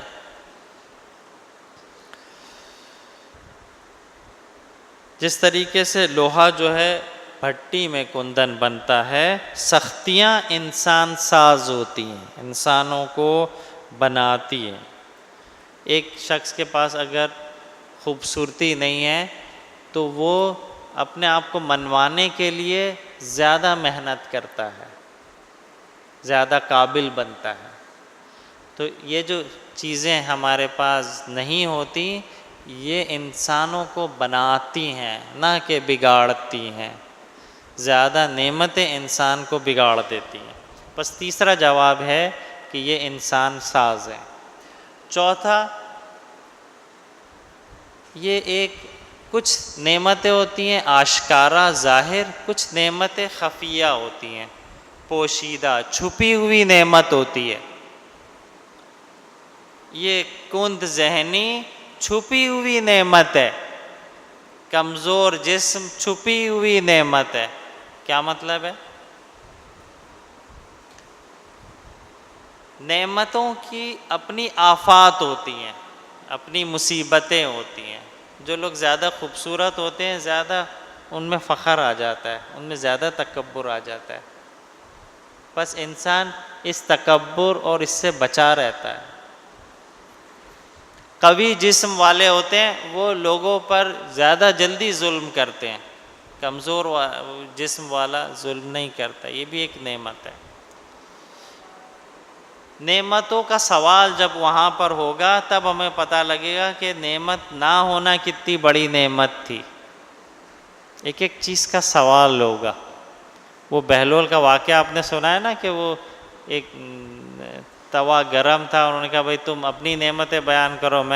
وہ ایک فوراً سے اتر گیا اور وہ ہارون رشید جو اتنی ساری نعمتوں کا جواب دینا ہے اس کو, ٹھیک ہے.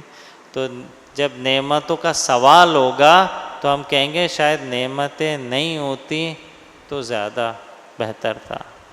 بس یہ چھپی ہوئی نعمتیں ہیں.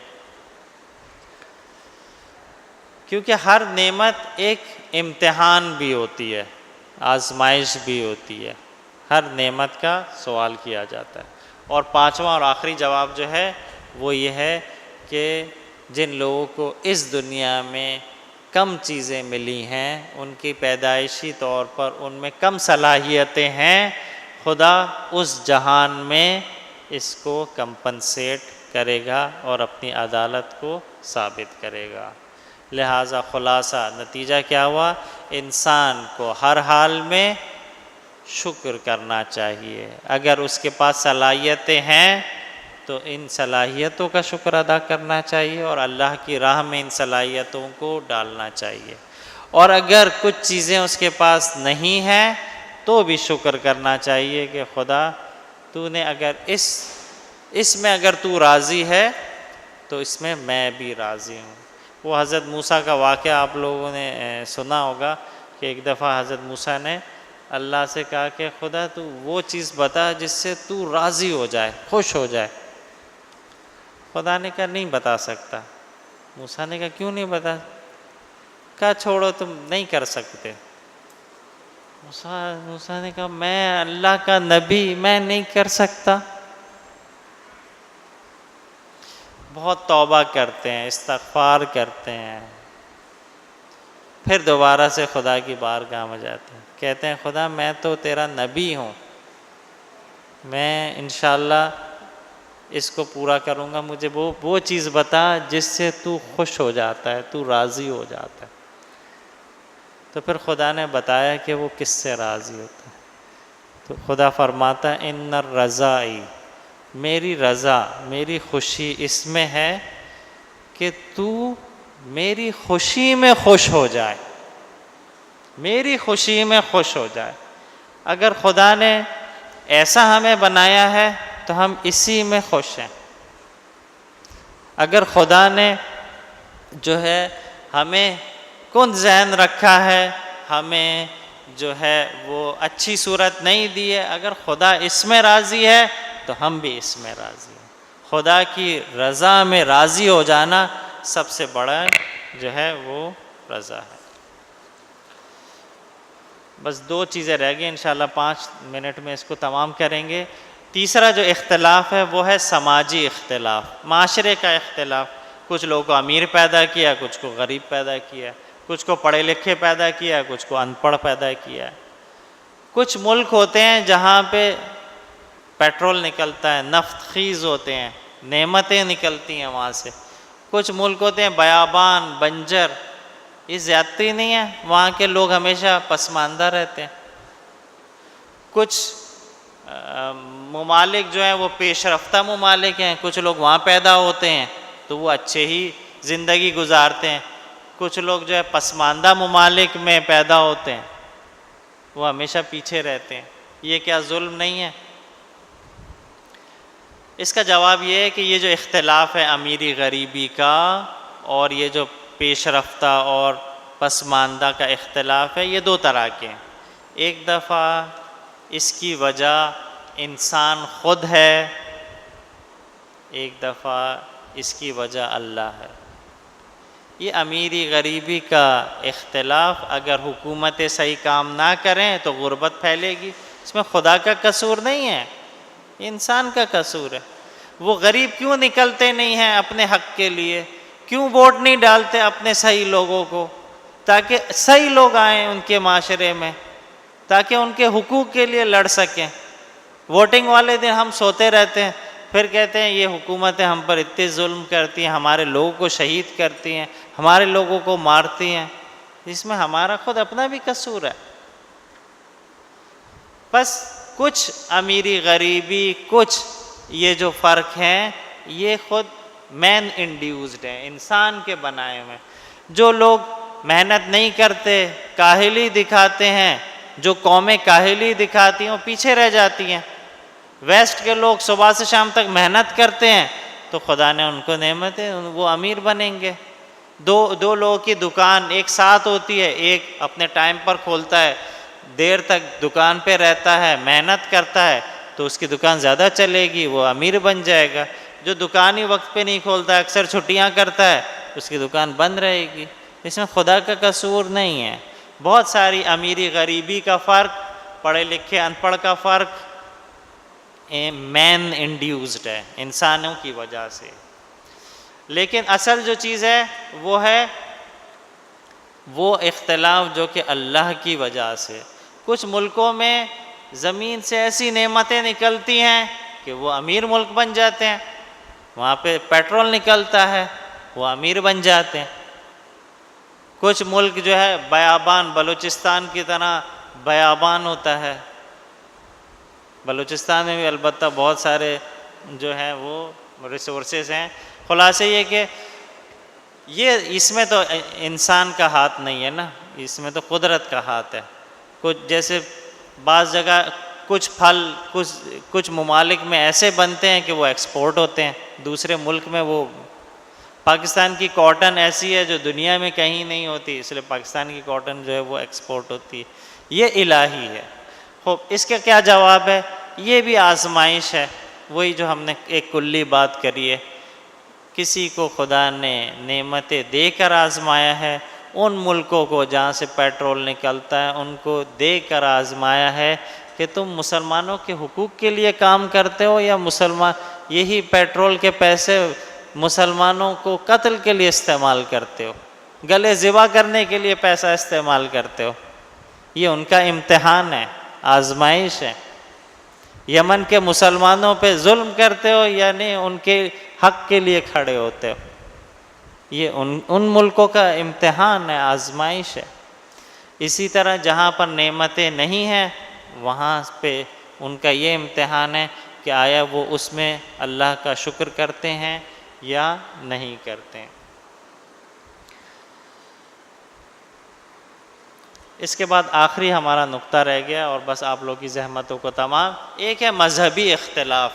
کچھ لوگ مذہبی گھرانے میں پیدا ہوتے ہیں، دیندار گھرانے میں پیدا ہوتے ہیں، وہ ہمیشہ سے متقی بنتے ہیں، اچھے کام کرتے ہیں. کچھ جو ہے انگریز گھرانے میں پیدا ہوئے، اس کو پتہ ہی نہیں ہے اللہ کیا ہوتا ہے، دین کیا ہوتا ہے، وہ کبھی بھی اس طرف آتا ہی نہیں ہے. تو کیا یہ ان لوگوں پر ظلم نہیں ہے؟ کچھ لوگ مسلمان گھرانے میں پیدا ہوتے ہیں، کچھ لوگ کافر گھرانے میں پیدا ہوتے ہیں، کچھ لوگ متقی گھرانے میں پیدا ہوتے ہیں، کچھ لوگ گناہ کے فاسد ماحول میں پیدا ہوتے ہیں. تو یہ ماحول انسان کو اچھا اور برا بناتا ہے. تو جن کو اچھا ماحول نہیں ملا ان کا کیا قصور ہے؟ اس کے یہ 4 جوابات ہیں اور بس آپ لوگ کی زحمتوں کو تمام. پہلا جواب یہ ہے کہ خدا نے عقل سب کو دی ہے. وہ جو مغربی معاشرے میں پیدا ہوا ہے اس کو بھی عقل دی ہے کہ وہ سوچے آیا اس کائنات کا کوئی بنانے والا ہے، میرا کوئی بنانے والا ہے یا نہیں ہے. اس عقل کے ذریعے وہ توحید تک پہنچ سکتا ہے، دین تک پہنچ سکتا ہے. اور ہمارے سامنے مثالیں ہیں کہ بہت سارے جو ہے وہ دوسرے بے دین لوگ جو ہیں وہ اسلام لے آتے ہیں. ویسٹ میں جو ہے دین اسلام بہت تیزی سے پھیل رہا ہے. خدا نے سب کو عقل دی ہے. دوسرا جواب یہ ہے کہ ماحول ہیلپنگ فیکٹرز تو ہوتے ہیں لیکن 100% مجبور نہیں کرتے. کتنا ہی برا ماحول کیوں نہ ہو جائے آپ کو 100% مجبور نہیں کرتا گناہ پر. اسی لیے ہمیں مثالیں ملتی ہیں بدترین ماحول میں بھی کچھ اصحاب کہف جیسے لوگ ہوتے ہیں وہ سروائیو کرتے ہیں. قرآن میں دیکھیں، قرآن جو ہے بقول آقا کراتی کے کہ قرآن میں ہر قسم کی ایگزامپلس دی گئی ہیں. ہر شخص کا نمونہ ہمیں قرآن میں ملتا ہے. جوان کیسا ہونا چاہیے، آئیڈیل تجارت کرنے والا بزنس مین کیسا ہونا چاہیے. بس قرآن میں ہمیں بہت بے تحاشا مثالیں ملتی ہیں کہ بدترین ماحول میں بھی لوگوں نے سروائیو کیا اور اپنے دین پر باقی رہے. اس کا مطلب ہے کہ ماحول ہمیں 100% مجبور نہیں کرتا. ہاں ماحول کیا ہے؟ ہیلپنگ فیکٹر ہے، ہمیں مدد کرتا ہے. جس ماحول میں سب نماز شب پڑھ رہے ہوں گے ہم خواہ نہ خواہ تھوڑے دن بعد کہیں گے یار نماز شب پڑھو. جس ماحول میں سبھی حجاب کر رہے ہوں گے جو حجاب نہ کرنے والی ہوگی وہ بھی کہے گی بھئی حجاب کر لو. جس معاشرے میں سب داڑھی رکھ رہے ہوں گے وہاں پہ داڑھی رکھنا آسان ہوگا. تو ہیلپنگ فیکٹر جو ہے، یہ نعمتیں جو ہیں یہ ہیلپنگ فیکٹر ہیں، ان کے بارے میں لیکن سوال بھی ہوگا قیامت والے دن. پوچھا جائے گا ہم نے تمہیں دینی ماحول میں پیدا کیا تھا، کیا کیا تم نے دین کو زندہ کرنے کے لیے؟ اوروں کو تو ہم نے شیعہ گھرانے میں پیدا نہیں کیا تھا، تمہیں شیعہ گھرانے میں پیدا کیا تھا. تم نے دین کو باقی رکھنے کے لیے کیا کیا؟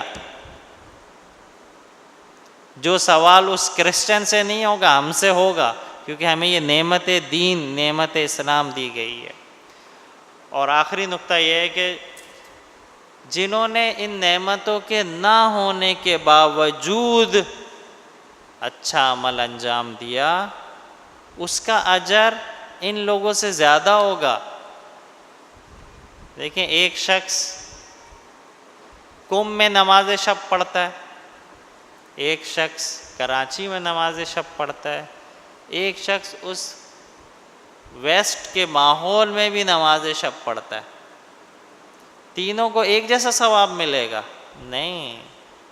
قم میں ہر کوئی نماز شب پڑھتا ہے، وہاں بھی ثواب ضرور ملے گا، لیکن وہ جو ویسٹ میں جتنی معاشرے کے خلاف کھڑے ہو کر ایک شخص وہاں پر نجاست طہارت کا خیال رکھنا ایک جہاد ہے، تو کیا اس کا اجر وہی ہوگا جو کراچی میں ایک مسلمان نجاست طہارت میں خیال کرتا ہے؟ نہیں. پس خدا جو ہے اگر اس ماحول نہیں ہوتا، وہاں پر جو لوگ عمل کریں گے اس کا اجر بہت زیادہ ہے. پس کوئی یہ اٹھ کر نہیں کہہ سکتا ہے کہ مجھے کیونکہ فاسد ماحول میں پیدا کیا گیا ہے لہٰذا میں تو برا ہی رہوں گا. نہیں، خدا نے تمہیں عقل دی ہے، تم معاشرے کے خلاف کھڑے ہو سکتے ہو، 100% تمہیں مجبور نہیں کرتا، اور تمہیں جب کھڑے ہوگے تو اس کا زیادہ ثواب ملے گا، زیادہ اجر دے گا، اور خدا اس طریقے سے کمپنسیٹ کرے گا. انشاءاللہ کل جو ہے ہم نے اختلافات کو جو ہے ختم کیا ہے انشاءاللہ ماشاءاللہ سے. یعنی جو خلقت میں اختلاف ہے، پیدائشی اختلاف ہے، سماج کے اختلافات ہیں، اور جو مذہبی اختلافات ہیں، اس کو ہم نے کسی حد تک بہت مختصر طور پر جواب دینے کی کوشش کی ہے. انشاءاللہ کل ہم بتائیں گے کہ خدا مشکلات کیوں دیتا ہے، مشکلات کا فلسفہ کیا ہے، مومنوں پہ زیادہ مشکلات کیوں آتی ہیں، اس پر ہم گفتگو کریں گے. اجتماعی مشکلات، یہ زلزلے، سیلاب خدا نے کیوں خلق کیے ہیں، اور انشاءاللہ عدالت تشریعی اور عدالت جزائی میں جو اعتراضات کیے جاتے ہیں ان کے بھی مختصر جواب دینے کی آپ کو کوشش کریں گے. وآخر دعوانا ان الحمدللہ رب العالمین. ایک صلوات پڑھ دیں محمد و آل محمد. میں انتہائی شکر گزار ہوں حجت الاسلام والمسلمین مولانا عقیل موسیٰ صاحب کا کہ انہوں نے ہمارے اس موضوع پر رہنمائی فرمائی. خداوند ان کی ان توفیقات میں اضافہ فرمائے. ہماری کل کی یہ نشست انشاءاللہ اسی موضوع سے متصل رہے گی، اور اس سے مولانا حجت الاسلام والمسلمین مولانا عقیل موسیٰ صاحب ہی خطاب فرمائیں گے، اور انشاءاللہ کل کا پروگرام ٹھیک 9 بجے شروع ہو جائے گا. رمضان